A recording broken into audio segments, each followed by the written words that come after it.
விஜய் அவர்கள் அவருடைய மாநாட்டுல நிறைய விஷயங்கள் பேசியிருந்தார் மதுரையில. அவர் பேசின எல்லா விஷயங்களுக்கும் ரிப்ளையா கொடுக்கும் வகையில நிறைய விமர்சனங்கள் அவர் பக்கம் குவிஞ்சிட்டு இருக்கு. அதுவும் பாஜகவினர் கொடுத்துட்டு இருக்காங்க பாருங்க ரிப்ளைஸ். அது என்னென்ன அப்படிங்கறத டீப் அண்ட் டெப்தாவே பார்ப்போம், பேசுவோம். அனைவருக்கும் வணக்கம். நீங்க பார்த்துட்டு இருக்கிறது கல்கர நியூஸ். நான் தீபிகா.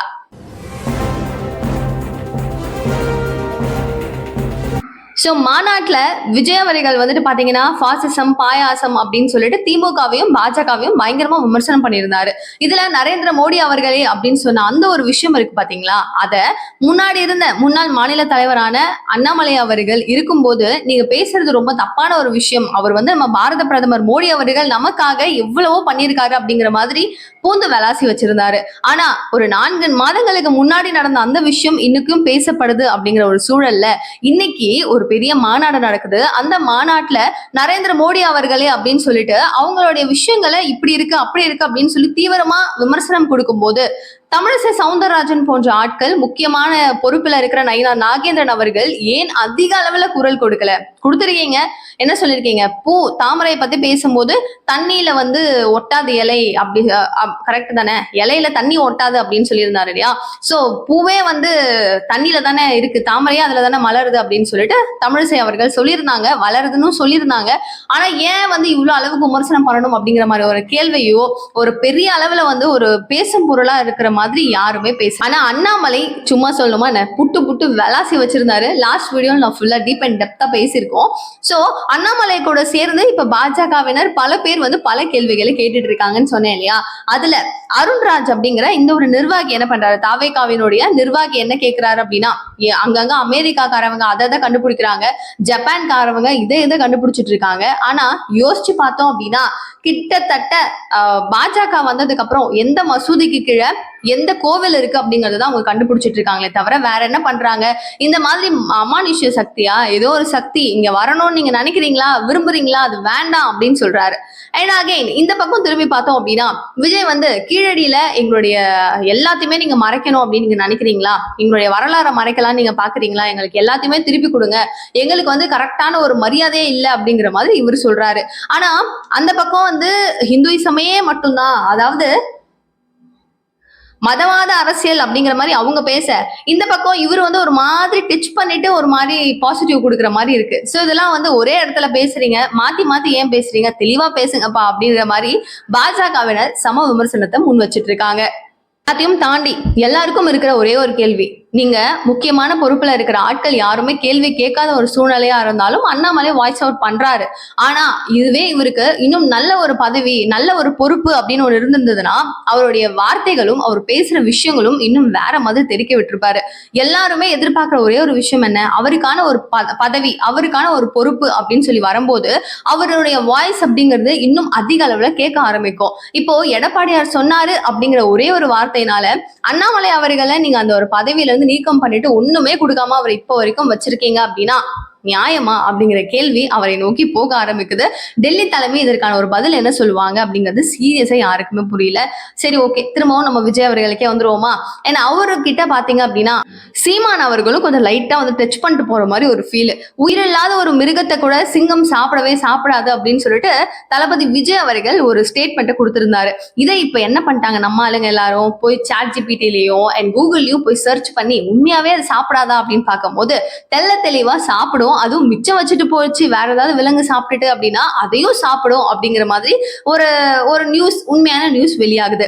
இதை பார்த்ததுக்கு அப்புறம் விஜய் என்ன இவ்வளவு போய் சொல்லி வச்சிருக்காரு, நம்ம அவர் சொன்ன விஷயத்தெல்லாம் கேட்டுட்டு நம்பிவிட்டோமே அப்படின்னு சொல்லி பல பேர் கதறிட்டு இருக்காங்களாம். அதுவும் பாஜகவினர் இதை எடுத்து மீம்ஸும் ட்ரோல்ஸும் போட்டு கொண்டுட்டு இருக்காங்கப்பா அப்படின்னு சொல்லிட்டு இருக்காங்க. சோ இப்போ ஐ திங்க் பெரிய பெரிய யூடியூபர்ஸ்லாம் கூட வந்து பாத்தீங்கன்னா விமர்சனம் பண்ணியிருந்தாங்க. லைக் வந்து அவரு கதை வந்து சொல்லியிருக்காருல்ல, சிங்கம் கதை, அது தேவையில்லாத கதை. சிங்கத்தை பத்தி அவர் பேசியிருக்காரு அப்படின்னா அதோடைய ஃபுல் ஸ்டோரி தெரிஞ்சு பேசியிருக்கணும். தனியா காட்டுக்கு ராஜா அப்படின்னா அது நல்ல விஷயங்கள் நிறைய சொல்லியிருக்கீங்கன்னா அது 20 மணி நேரம் தூங்கும். அது தூங்குறது மட்டும் இல்லாம பெண் சிங்கங்களை வச்சுதான் வேட்டையாடி அதுவே சும்மா உட்கார்ந்து இருந்து எடுத்துட்டு வந்து உங்களுக்கு கொடுக்கும், அது உணவை சாப்பிடும். இப்படிதான் இருக்குமே தவிர பெரிய அளவில் அது வேட்டைக்கெல்லாம் போகாது அப்படிங்கிற மாதிரியான சில விமர்சனங்களும் முன்வைக்கப்பட்டுச்சு. இது எல்லாமே விஜய் அவர்களுக்கு போகும்போது ஏன்டா இந்த கதையை சொன்னோன்னு அவரே ஃபீல் பண்ணுவாரா என்னன்னு தெரியல. அந்த அளவுக்கு இப்ப சிங்கம் ஸ்டோரி வேற மாதிரி ட்ரெண்ட் ஆயிட்டு இருக்கு. இதுல சீமான் சிக்கிட்டாருன்னு சொன்னேன் இல்லையா? சோ உயிர் இல்லாத ஒரு விஷயத்த தொட்டு கூட பார்க்காது. இது வந்து வேட்டையாட போகுது அப்படின்னா பெரிய ஒரு மிருகத்தை தான் வேட்டையாடும். அதை விட சின்ன மிருகத்தை வேட்டையாடாது. வேட்டையாடாது, தொட்டா விடாதுங்கிற மாதிரி நிறைய விஷயம் பேசியிருந்தாரு. சோ பெரிய மிருகம் அப்படிங்கும் போது அவர் மென்ஷன் பண்ணது அப்படின்னா திமுக. அப்ப சின்னதுன்னு சொல்லும் போது நாம் தமிழர் கட்சியா? அப்ப உங்களை தானா அப்படிங்கிற கேள்விகள் சீமானை நோக்கி போகுது. அதுக்கு சீமான் சொல்றாரு, என்னெல்லாம் அவர் ஒண்ணும் சொல்லியிருக்க மாட்டாரு. கொள்கை எதிரியா இல்ல வேற ஏதாவது எதிரியா இப்போதைக்கு என்னால எதுவும் சொல்ல முடியாது. அவங்க எங்களுக்கு தமிழ் இனத்துக்கு தப்பா அவர் பேசுறாரு, போர்ட்ரேட் பண்றாரு அப்படின்னா அவரும் வந்து எங்களுக்கு எதிரிதான் அப்படிங்கறத தெள்ள தெளிவா நாம் தமிழர் கட்சி சொல்லுது. பட் கூட்டணியில இணைவாங்களா அப்படிங்கறதெல்லாம் இன்னும் 8 மாத காலங்கள் சொல்லியிருக்காங்க இல்லையா? வெயிட் பண்ணி பொறுத்து இருந்து பார்ப்போம். மோஸ்ட்லி அவங்க 2 பேரும் இணைஞ்சிட்டாங்க அப்படின்னா நல்லா இருக்கும். இல்ல அப்படின்னா நாம் தமிழர் கட்சியினுடைய வாக்குகள் உடைஞ்சு தாவேகாவுக்கு போறதுக்கு வாய்ப்புகள் அதிகம் இருக்கு அப்படின்னு சொல்லிட்டு பெரிய பெரிய எக்ஸ்பர்ட் சொல்லிட்டு இருக்காங்க. சரி, இதெல்லாம் பார்த்துட்டோம். முக்கியமான இன்னொரு விஷயம், நிறைய பேர் கேட்டிருந்தீங்க, தாவேகா மாநாட்டுல நிறைய சேர்ஸ் எல்லாம் உடஞ்சிச்சாமே, அதெல்லாம் என்னாச்சு தீபிகா, எவ்வளவு கவுண்ட்ஸ் அப்படின்னு கேட்டிருந்தீங்க இல்லையா? உங்களுக்கான ஒரு விஷயம் சொல்ல போறேன். சோ கிட்டத்தட்ட 1,00,000 நாற்காலிகள்ல ஒரு மேல வந்து போகும்ல, கழுகு பார்வை பார்க்கும் இல்லையா? சோ அந்த மாதிரி பார்க்கும்போது கிட்டத்தட்ட 10,000 சேர்ஸ்க்கு மேல உடஞ்ச மாதிரி ஒரு போஸ்ட்ல எல்லாமே கடந்திருக்கு. சோ இது வந்து டெண்டருக்கு கொடுக்குறவங்க என்னத்துக்கு கதறிட்டு இருந்திருப்பாங்கன்னு நினைக்கிறேன்.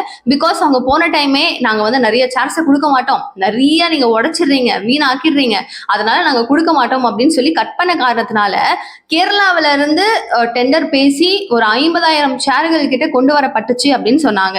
சோ இந்த விஷயம் இப்ப பாஜகவுக்கு கூடுதலான ஒரு சக்தி ஆயிடுச்சு. என்ன சக்தி தீபிகா புதுசா சொல்றேன்னு கேட்டீங்கன்னா, இதே மாதிரி மதுரையில முருக பக்தர்கள் மாநாடு அப்படின்னு சொல்லி ஒண்ணு நடத்தணும். அந்த ஒரு மாநாட்டுல கடைசியில கிளம்பும் போது சின்ன குழந்தைங்க கூட தான் உட்கார்ந்துட்டு இருந்த சேர்ஸை அழகா எடுத்து அடுக்கி வச்சுட்டு அவங்க அந்த இடத்துல இருந்து கிளம்புனாங்க.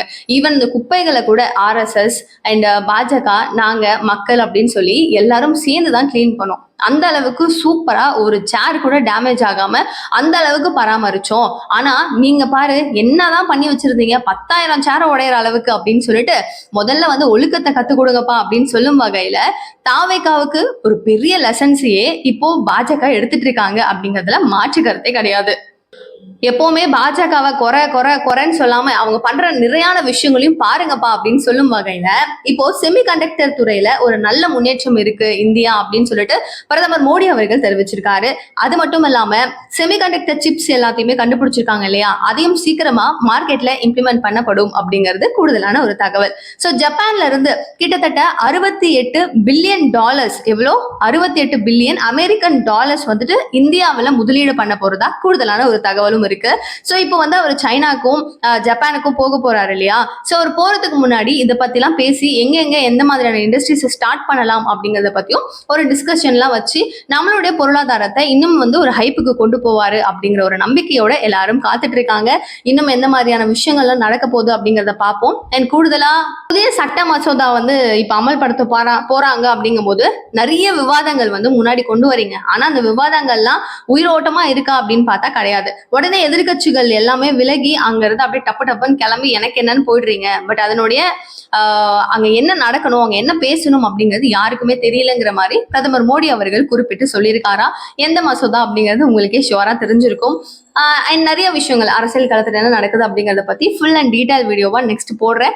மிஸ் பண்ணாம பாருங்க. நிகழ்கால நிகழ்வுகள் ஒன்னொன்னு உடனுக்குடன் தெரிஞ்சுக்கிறதுக்கு சேனலை சப்ஸ்கிரைப் பண்ணிக்கோங்க. தேங்க்யூ சோ மச் ஃபார் வாட்சிங் திஸ் வீடியோ.